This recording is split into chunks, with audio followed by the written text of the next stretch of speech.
My guest today is Roy Azevedo, the president of Raytheon Intelligence and Space. Roy, thanks so much for taking the time. Thank you. Appreciate you having me. Just set a little context for our conversation today. June was the 2-year anniversary of the Defense Department's first ever space strategy. The goal of that new document was to develop a path for DoD to advance space power to be able to compete, deter, and win in a complex security environment. Sounds like a pretty big job there, doesn't it? One of the 4 priority lines of effort in that strategy was to integrate military space power into joint, national, and combined operations. And in many ways, Roy, that's what we're going to talk about today. This whole idea of where DoD is heading, not just with space power, but with data and combining all their different modes of operation. So that's where I'm going to start, is when you talk to DoD and other clients, and I'm sure you have them outside of the IC and the civilian world, what are some of the things they're talking about when it comes to space and intelligence? What are some of the trends or big picture items that you hear from them?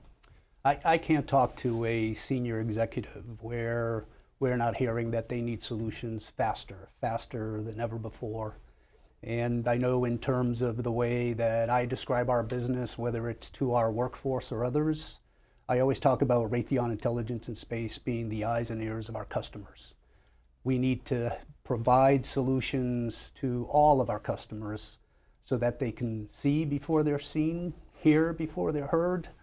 And in every case, it is always from one fundamental truth, which is that before you defeat a threat, you got to be able to find it. And so what do I mean by eyes and ears? We do electro-optical infrared systems that provide high quality images, radars that detect, track, and even ID. And then when you generate this data, you've got to get it to others in a secure manner. And one of the things that we're known for is protected satellite communications. We deliver the most systems of anyone in the market. And the other thing that I'm very proud of is the workforce that we have.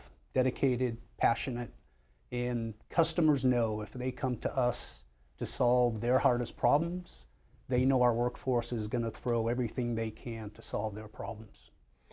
I love the fact that you talk about they need solutions faster. They talk about this idea of speed. A lot of times when we talk about DoD or some other agencies, they always say, well, the procurement cycle is so long or it gets hung up. Are you seeing things is space different? Because we know that the Space Force and Space Command they're almost starting from that clean sheet of paper in some ways, so they can relook at their acquisition approach. How do they achieve that speed? What are you seeing from them in terms of not just them, but across the market? Well, there's no question that the customers vary in terms of intent and ambition and then action. Fact of the matter is we've got people that have been brought up in the old way of doing things. Sure. But the ambition and the desire by all the seniors absolutely is to move as fast as we can. Not to take shortcuts. You've got to do it right at the end of the day. But they are acting faster, and they've given themselves the methods and the tools to act faster. In many ways, it's the technology too that's driving that speed. Not just the acquisition side. We could complain about acquisition all day or move towards other transaction agreements, and I'm sure there's plenty to talk to there. But the technology is really driving that speed as well, and that's driving that desire for that speed. Is that the biggest difference maybe today when we talk about space and intelligence than 3 years ago, 5 years ago, 10 years ago? There's no question the technology drives all of these conversations. But the one thing that I would tell you that's maybe the biggest difference between what I experienced 3 to 5 years ago and today is that customers are willing to take risks as long as they know they're taking risks. And then we both go in eyes wide open, knowing that we're doing something that's faster than before and with known risks. And of course, we need to do the proper management to mitigate those risks. But they're willing. Can I put you on the spot real quick? Of course. Oh, excellent. I love that. Anything come to mind when you talk about a risk that was taken, even if you can just give us a broad view of it? Like maybe, hey, customer wanted to do X and they knew had these risks involved. Any examples?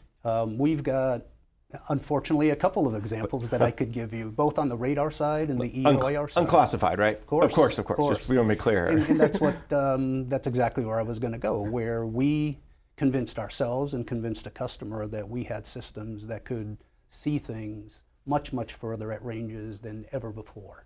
And we also told them about the new technologies that were coming down the line that enabled being able to do that. And we didn't quite hit the mark. We didn't quite hit the mark, but the resultant was that we still have a system that is much better than what's fielded today. So in the end, they got what, not exactly that they wanted, but we both went in knowing that there were some risks. And not that they got exactly what they wanted, but it's kind of like, it's that stretch goal. So if you get 3/4 of the stretch goal, that's pretty good. Exactly. And that's what it sounds like without knowing the specifics, that you all did more than just, oh, well, we could do 100 yards, now we got to 99 yards. We could do 100, and we got 150 yards. Got it exactly right. All right. We're going to take a quick break. When we come back, we'll jump into some more details, maybe even talk a little JADC2. You're listening to the discussion Accelerating Decision Making by Enabling JADC2, sponsored by Raytheon Intelligence and Space on Federal News Network.